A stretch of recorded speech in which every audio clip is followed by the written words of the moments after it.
In this video, I will show how I designed these two types of harmonic drives with a gear ratio of 30:1. In the next video, I will 3D print both of them and test the backlash and torque. Normally, a harmonic drive has a cup type of design, meaning that the Flexspline, also known as strain gear, is directly used as the output. For that, it has a cup shape that is torsionally stiff but radially flexible, so that the teeth section can deform elastically. There's another type of design that is called pancake-style harmonic drive. The idea is to have a third gear, called the output gear, that engages and rotates with the Flexspline.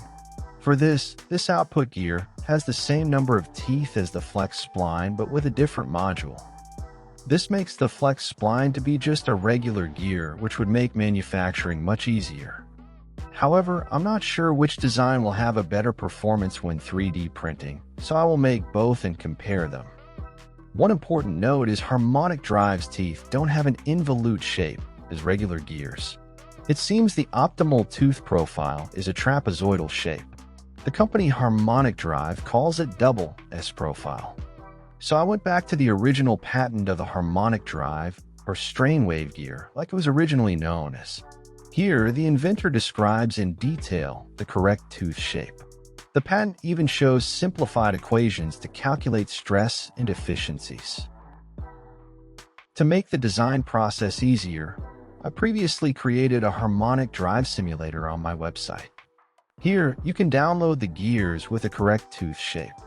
You can also visualize the harmonic drive motion while playing with the teeth number to get the desired reduction ratio. Then you can download the gear profiles in DXF format.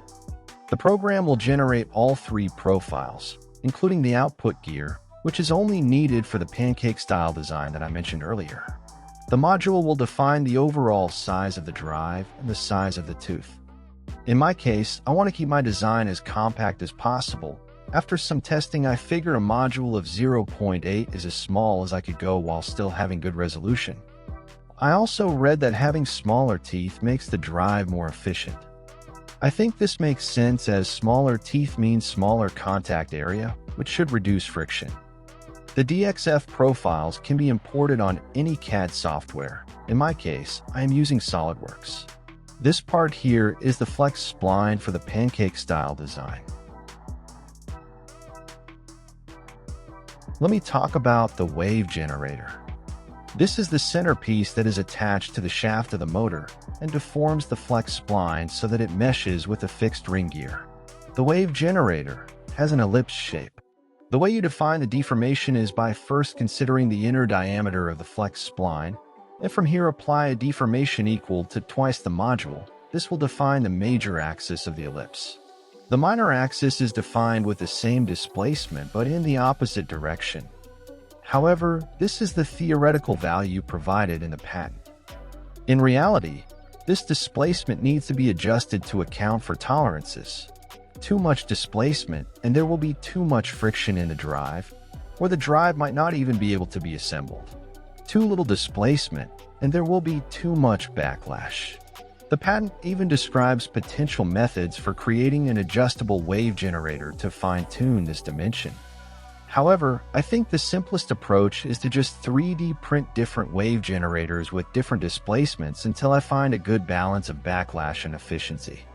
The wave generator I'm showing here has ball bearings to make contact with the inner diameter of the Flexspline.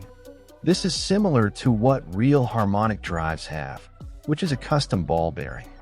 I also made a simpler wave generator that uses to deep groove ball bearings. In this design, only 2 points will be making contact with the Flexspline. I think this design with ball bearings is better, at least in theory, as it allows for more teeth to be engaged, which should make the harmonic drive capable of higher torques. In any case, I will test both designs. So let's take a look at the pancake harmonic drive assembly. First, we have the fixed ring gear, which is attached directly to the stepper motor. Then we mount a deep groove ball bearing, which mounts to the outside of the fixed ring. Next, we have a back plate which serves as a way to keep the bearing in place. And this 4 heat set inserts will be the mounting points for the drive. We add the wave generator with a set screw. Then we install the outer ring on the bearing and a retainer plate to keep everything in place. Then we insert the flex spline.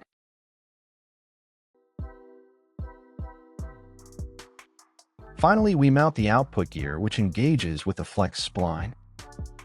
And that is the Pancake Harmonic drive. Now let's take a look at the cup-style harmonic drive. We start with the stepper motor. We add the stepper plate with 4M3 screws. Then we mount the wave generator with a set screw. Then we add the fixed ring gear and the flex spline. We can look at the cross-section for a better view. To the flex spline, we added the flex spline plate. We install the deep groove ball bearing and a retainer plate to keep the bearing in place. Finally, we mount the output plate to the flex spline plate. And that's the design of the cup-style harmonic drive. Alright, I think that's it. As mentioned, in the next video I will test these designs and see how they perform. I will also publish the CAD files in the next video. In the meantime, feel free to check out my website. I have other tools other than the harmonic drive simulator that you might find interesting.